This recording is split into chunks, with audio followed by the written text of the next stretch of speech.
Welcome back in, ladies and gentlemen. This is going to be a special beginning of These Motorals Play Kingdom Hearts 2. We're going to be reading the secret Ansem reports at the behest of Brandon. Or at the... behest of you. Behest of me. Brandon said it would take... It won't take forever. Right. It's just going to, they're pretty long. Okay, can I... Do you want to read them or do you... Yeah, I'll read them. Alright. My efforts these many years have come to fruition with the world I govern having become... Can I scroll down, if you don't mind? Thank you. Since I'm reading, so I don't get caught off guard. With the world I govern having become a paradise worthy of being called Radiant Garden. Nurtured by the pure water that is the source of life, fragrant flowers bloom in abundance, and the people face each day with hopeful smiles. But where there is light, darkness also lurks. As noted in my earlier reports, I must solve the mystery of this darkness of the heart. This paradise depends on it. I shall perform an experiment to probe the depths of a person's heart. One of my own apprentices, Xehanort, has volunteered to be a subject. The young man has served me ever since I nursed him back from death's door some years ago. He had lost all his memories at the time, but later showed remarkable intellectual curiosity and readily absorbed my teachings. Gaining deep wisdom, any mental immaturity is surely due to his young age. If I explore Xehanort's heart with my... First of all, what kind of fucking name is Xehanort? It's a good name. I actually like that name. Okay, Xehanort's heart with psychological tests, I may be able to recall the past locked away within him. My apprentice even... Where are you at? My apprentice... Why is even a person? Evan. Evan. Oh! Scramble it around a little bit. What do you get? Vexen. Wow. Okay. See, what caught me off guard was my apprentice Evan is also... Evan has also shown great interest in Xehanort's memories. But is he really the right subject? Xehanort does indeed exhibit extraordinary talents. Too extraordinary. Perhaps they are even superhuman. I have made... Oh god, that's a great way to open up a new one. I have made a grave mistake. My study of the darkness of the heart began with a simple psychological test and quickly snowballed. Spurred by my youngest apprentice, Ienzo... what's your... Zexion? Yep, Zexion. I constructed a massive laboratory in the basement. I keep calling it laboratory. Why do you call it a laboratory? Dexter's lab. Oh. Didi, get out of my laboratory! A massive laboratory in the basement of my castle. Unbeknownst to me, my 6 apprentices then began collecting a large number of subjects on which to perform dangerous experiments into the darkness of the heart. As soon as I found out, I called my apprentices together and ordered them not only to cease their studies, but to destroy the results of their research thus far. What on earth was happening within the hearts of my 6 beloved apprentices? While pursuing the mystery of the darkness of the heart, could they themselves have been strayed into depths? Yet I remain the most foolish of all for having begun these experiments. We are not meant to interfere with the depths of another's heart, no matter what our reasons for doing so. And my error plunged me into despair. A visitor from another world has soothed my dejected soul, King Mickey. A tiny king named Mickey came wielding a legendary key, the infamous Keyblade, said to bring both chaos and prosperity to the world. He was very knowledgeable on many topics, and we deepened our friendship as we conversed companionably. Upon his advice, I decided to review the data obtained at my basement lab. That is when I discovered the Ansem reports. Huh. Though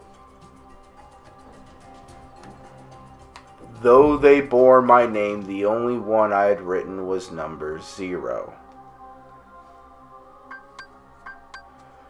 Apparently he had gone to pen numbers 1 through 8 himself. Yes, the first subject in my foolish experiments. Were there any Ansem reports in Kingdom Hearts 1? Yes, there was. To my knowledge, there were.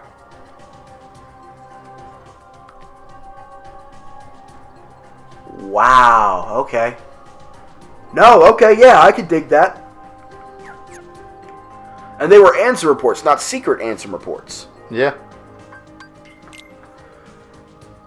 Chaos affects not only this world, but many other worlds besides. As a matter of fact, report number 0 was one of the final items we got when we beat the game.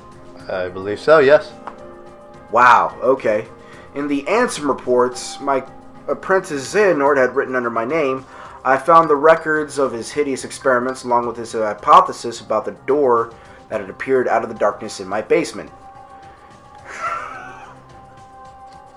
I'm sorry, just the thought of like a door appearing in a basement just makes me think of like Resident Evil 7. Think of it this way, Devin. Remember the World Rush? Yeah. Remember the Hollow Bastion one? With the computer? Yeah. Think that might be it? Wait. Are you saying that the World Rush... You're not saying the World Rush was in Ansem's basement. No, you were saying... Perhaps it was. The Part of the world was taken away, wasn't it? You were talking about... Okay, wow. Hollow Bastion, like they said, was taken away. No, you're talking about that hallway that only had the one door on the side, right? Mm-hmm. Could that have been his basement? Remember there was a dark sphere in the center of it? Yeah. Okay, in the answer reports my apprentice Xehanort had written under my name, I found the records of his hideous experiments along with his hypothesis about the door that had appeared out of the darkness living in my basement. All living things have hearts, and all hearts hold deep darkness within them. Worlds are no exception. We if know the world is a being, the heart it holds must be colossal. We've sealed the hearts. Mm-hmm. In the first game. And the darkness at its core must be monstrous indeed. The darkness of these worlds, were those the bosses? Or were those just... Those were just heartless. Those were just heartless. Big ones, but still. And the darkness at its core must be monstrous indeed. Did Xehanort pass through that door in an attempt to contact that dark realm? No, not only Xehanort. It appears my 5 other apprentices, believing it was for the sake of research, stared deep into the darkness and were pulled into it. Evan, Ienza, so Vexen, Zexion, Bragg, Dylan, and Alias. Bragg. He was the halberd guy. Nope. No, Bragg.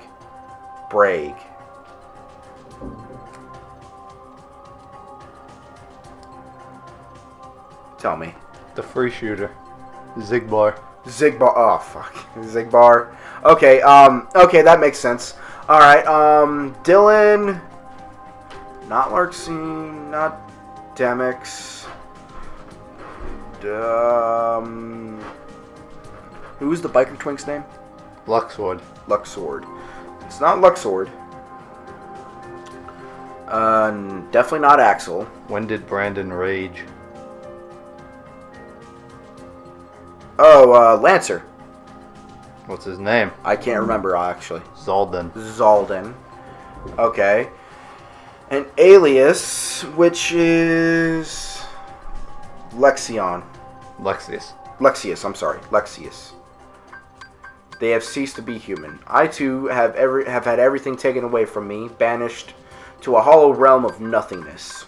What is Xehanort hoping to gain with my pilfered existence? Will my people cease to smile? If the light of hope has been extinguished, I shall henceforth walk with darkness as a friend. We know he's done this. Here in the realm of nothingness, to which I have been relegated, darkness in the midst of nothing, darkness in zero. Thus I shall be known as Diz, discarding the stolen name Ansem, and going on a search for revenge. We're 9 minutes in, and we're only 4 reports in. Yep, because I've been asking too many questions. The distant days spent in that beautiful paradise are an illusion to me now. How long have I been here, banished to the realm of nothingness? It is only by relying upon my anger and hatred that I have been able to retain my sense of self here. where all existence is nullified. My heart is being overcome with hatred towards my apprentices, possessed by the darkness, and with the anger I feel for stupidly allowing myself to be betrayed. Is this darkness eating away at my heart? I cannot continue to idle away my time here. What are Xehanort and the others attempting to do? I must unravel the mystery of these Ansem reports, intercept my apprentices, and defeat them. That is my mission. The only way to repay the world for my sins. Those being who lack hearts, the heartless, must be the key. The darkness of the heart made flesh, cursed shadows who not only lack hearts but multiply by seizing hearts from any and all living things. Where have they come from and where are they going? Where did you come from? Where did you go? Where did you come from, Shadow-Eyed Joe? 3 elements combine to create life. A heart, a soul, and a body. But what of the soul and body left behind when the heart is lost? We know this, like, the heart, the soul is the heartless. Yeah. The body is a nobody. Yeah. That's what it's going to explain. When the soul leaves the body, its vessel, life gives way to death. But what about when the heart leaves? Well, I'm pretty sure that's when death occurs as well. Yeah, because, I mean... I would figure the soul leaving would, that'd be a bigger problem. That'd be a slightly less problem. A being does not perish when its heart leaves its body. The heart alone disappears into the darkness. There is little time. If I remain in this realm much longer, I will certainly learn these answers the hard way. My heart is already a captive of the darkness. Oh boy, we got... In this realm where all existence has been disintegrated, I have just barely managed to preserve my sense of self by continuing to think and to write. It is a place where even time has lost all meaning. Eternity is as but a moment here. I must make haste. Certainly their plans are already underway. The Heartless must be the key to unraveling this mystery. The 6 traitors were operating at a laboratory that churned out those cursed shadows. Not only did they generate pure-blood Heartless from living hearts, but they then used those Heartless to synthesize artificial versions of the creature as well. These synthetic Heartless bore insignias and were called emblems. Pure blood or emblems, these Heartless act only to fulfill their instinctive needs. They single-mindedly detect hearts and swarm around them. A human's commands could be ineffective. The Heartless would easily steal the human's hearts and use it to increase their own ranks. But what if an even stronger Heartless was to giving these orders? If he cast aside his own soul and body and became a Heartless, wouldn't he be able to control the otherwise intractable Heartless? Furthermore, wouldn't he be planning to make use of these creatures' instincts? If the Heartless, heart-seeking Heartless, have their sights set on a larger, more powerful heart, their ultimate goal is crystal clear. The largest heart in existence, the heart of a world. This is all conjecture, but it would seem that he is utilizing the Heartless in his search for a path leading to the heart of the world. My choice to befriend darkness here in the midst of nothingness is a sound one. Sound one. The moment I stared straight ahead with a calm heart, neither rejecting darkness nor fearing it, I gained a newfound power. A superhuman power. The power of darkness. It is likely Xehanort and the others were enraptured by this power, and eventually becoming its prisoners. I do not intend to allow my heart to be devoured by the darkness as they did, of course. With this newfound power, I uncovered a corridor of darkness that connects the realm of nothingness to the outside world. While it's still difficult to come and go as I please, my banishment is now a thing of the past. To deceive Xehanort and my apprentices, I first used my power to change form before returning to the realm of light. As I suspected, Xehanort had become a Heartless. Under my name, he has commanded other Heartless in conquests to snatch away the hearts of many different worlds. At the center of the hearts Xehanort had stolen was Kingdom Hearts, which attracted tremendous darkness to itself and attempts to send any and all matter back into its depths. The other 5 have disappeared. Have they become heartless, like Xehanort? Or did they vanish after Xehanort exploited them?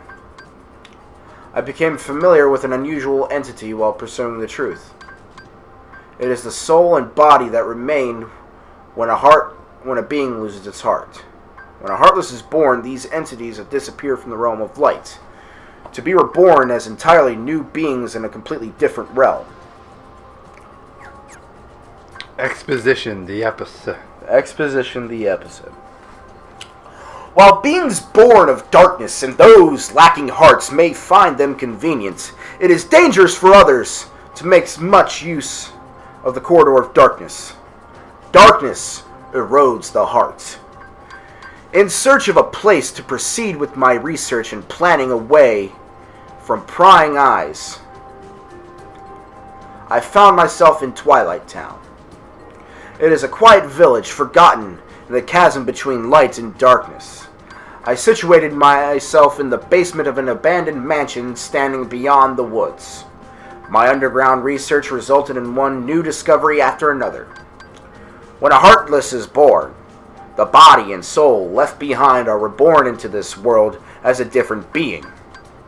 They possess different intentions than their heartless brethren, and while it is unclear what these sentient things are after, it would appear they are responsible for much bedlam in the world.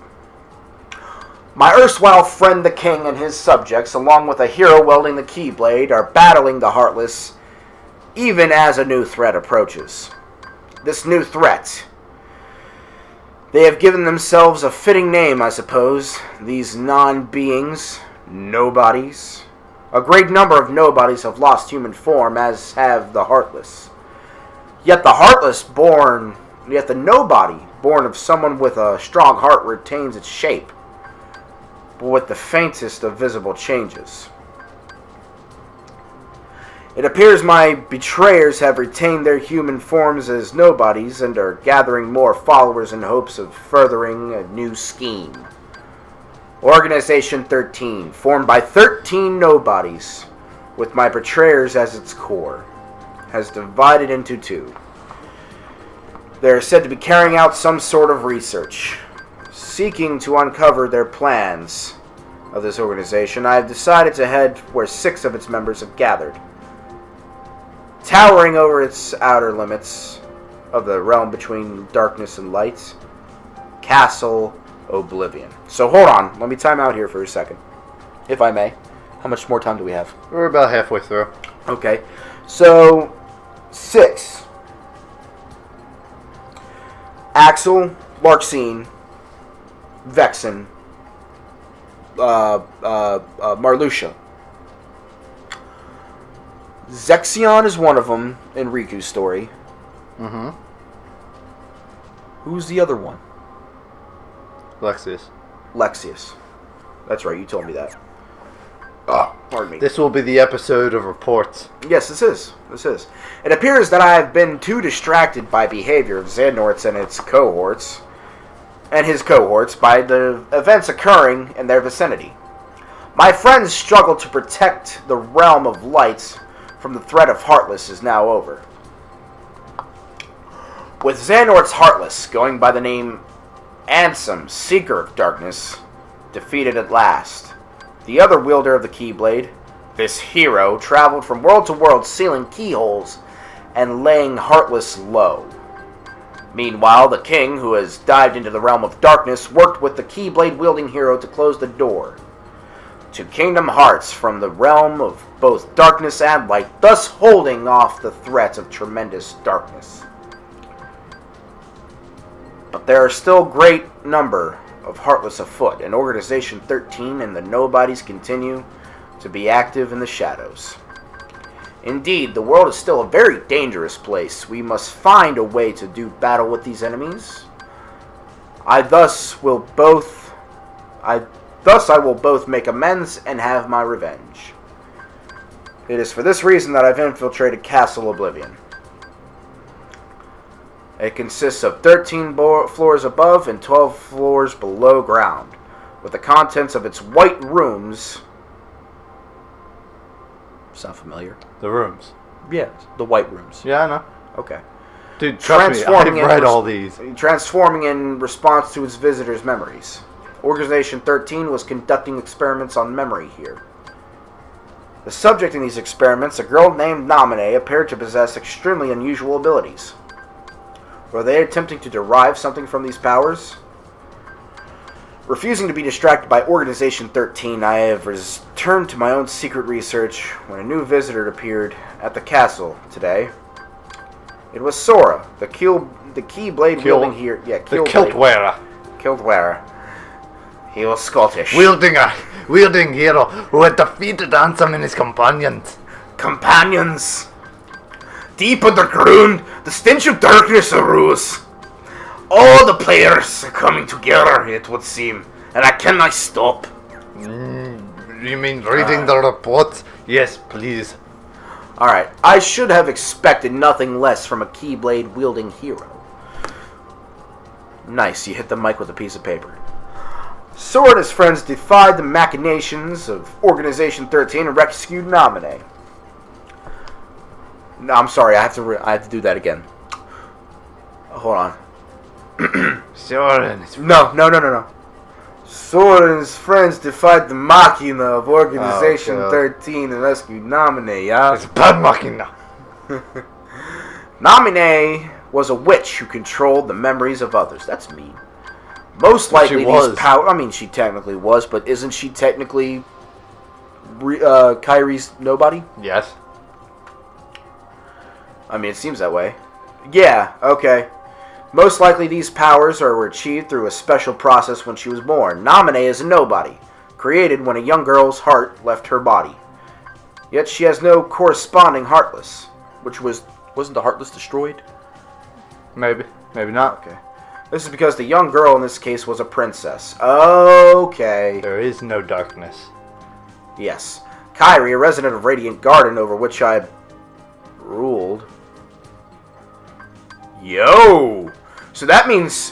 Whoa! Hold on. Kairi, a resident of Radiant Garden over which I had ruled, was one of the 7 princesses that uphold the realm of light. With no darkness in her heart, Kairi produced no Heartless, and instead of vanishing, her body remained in the realm of light. In other words, both the nobody called Namine and the Heartless, proof of a lost heart, are extremely unstable beings who lack the bodies needed to produce a nobody. Therefore, they also lack Kairi's memories. One reason for this may be that Kairi's heart did not return to the darkness when it separated from her body, but rather migrated to another vessel deep within Sora's heart. That was explained. That is, Namine is an alter ego of the Kairi who has directly interfered with Sora's heart. Could this be why Sora and those whose hearts are connected to him were able to have their own memories controlled? She is a non-being in the truest sense of the word. Having not even become a true nobody with nowhere left to go, she is but the most fleeting of shadows. So 2 left. So hold on. No, 3 left because we don't have 11. Yeah. I was going to stop at 10 and read the last 2. Alright then. But I want to, real quick, bring this up. Yes. So this explains how Namine was born. Right. And why this also explains how Roxas could have come to life. Maybe, but not really. It offers the theory. But when Sora lost his heart, he was still... a Heartless was made. Right. So it can't be that. But Kairi called him back. True, but it'll be explained later on. Don't worry. Okay. Hold on. No darkness in her heart. So okay, here's the point I wanted to make. So, Brandon, Kairi's not from Destiny Island, is she? No. We knew that. We did? Yes. When? First game. How? because Sora asked her where she was from, if she remembered it. And in Hollow Bastion, we see scenes of her and her grandmom. Oh, so those weren't just like placeholders. Nope. So those, okay. So what happens when you write the sequel at the same time as you write the regular game? Okay. Number 10. Sora went to sleep in order to recover the memories he lost at the Castle Oblivion. Which Naminé asked him to do. Okay. It would take quite some time to bring back all the memories he had created in his lifetime. But organizations held sway over Castle Oblivion. Sora would need to be kept someplace more secure. I persuaded Naminé to move the slumbering Sora into Twilight Town for safekeeping. Naminé. As I have written here before, she is an most unusual being. Born of the same process as a nobody, but lacking virtually all the elements of a nobody. Perhaps she continues drawing in hopes of capturing that which she lacks, the memories of others, especially Sora. I have arrived at a hypothesis. I believe that Naminé was born as a special type of nobody when Sora attacked himself with the Keyblade, causing his and Kairi's hearts to leave their bodies simultaneously. Naminé emerged as Kairi's nobody, but the body and soul necessary to exist as a nobody belonged to Sora. When a person's heart is stolen, a heartless is born with no sense of self, and the body and soul left behind give rise to a nobody. But what if one willingly releases one's heart from one's body? Suicide. Sora and Xehanort retain their selfhood even after becoming heartless. Then there are Kairi and Naminé. Kairi was exceptional for having had no darkness within her heart. Also exceptional was that her heart, once freed, migrated to a new vessel, Sora. The combination of these two theoretically unlikely exceptions may be behind this anomaly. There are matters I must attend to while Sora is sleeping. A new ally has appeared on the scene, Riku. And then there's Number 12. 10. Let's leave 12. Leave 12? Leave 12 so we can get the whole story. Okay. So, that's it for this episode. We're ending a little short, but there's not much time to do anything else. Thank you so much for watching. Leave a like, comment, subscribe, and we will see you next time. Goodbye from this bonus episode.